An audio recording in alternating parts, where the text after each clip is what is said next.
Je suis Mimol, mascotte officielle de Summer Fréjus 2007. Là, c'est moi. Moi et mes 8 compagnons sommes donc partis à Fréjus. Train à 7h20, levé à 5h. Et après, on prétend être en vacances. Une fois installé dans le train, l'ambiance se détend. Et c'est quand le train démarre que les sourires commencent à apparaître. Bon, même en vacances, les études nous rattrapent. Enfin. Après quelques heures dans le train, on descend à Marseille pour faire le transfert de train. Cette ville, c'est vraiment pas fait pour les Parisiens.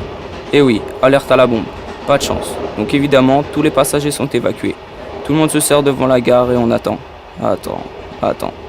Après 1h30 à cramer sous le soleil, la soi-disant bombe était en fait une valise abandonnée avec des sandwichs dedans.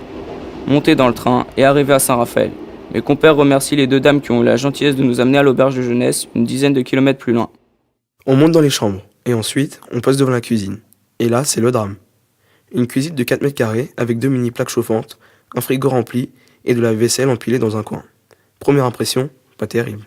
Deuxième impression de la foulée, c'est foyer, dis donc. Bon, on finit par monter dans les chambres, qui à première vue n'est sûrement pas un 3 étoiles. Les premiers jours, c'est plage. Déjà, faut y aller. Il nous faut quand même plus de 3 quarts d'heure pour y arriver. Mais quand on y est, c'est cadeau. Les premiers jours ne sont réservés qu'à la plage, mais très vite, il nous faut changer. Donc on se renseigne pour savoir s'il y aurait un stade. Et c'est là que nous avons battu les Fréjussiens. Certains d'entre nous, ayant déjà été dans le coin et ayant déjà été à Aqualand, on s'était renseigné pour savoir où c'était et combien c'était. Restant dans notre budget, on y a donc passé une journée très mouvementée.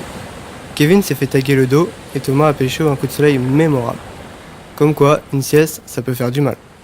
Sinon, on savait que Saint-Tropez était dans le coin, alors on en a profité pour prendre le bateau et passer une journée dans le Beverly Hills français. Très beau petit bout de Provence, village presque typique, mais plus petit que je ne pensais. La nuit, de leur chambre, on pouvait voir les lumières de Luna Park. Trop beau. Ils y ont passé une de leurs dernières soirées à Fréjus. L'éclat total. Certains, pour les moins peureux, ont fait le fameux booster. Très bonne soirée, malgré le fait que tout le monde n'a pas pu en profiter, manque d'argent.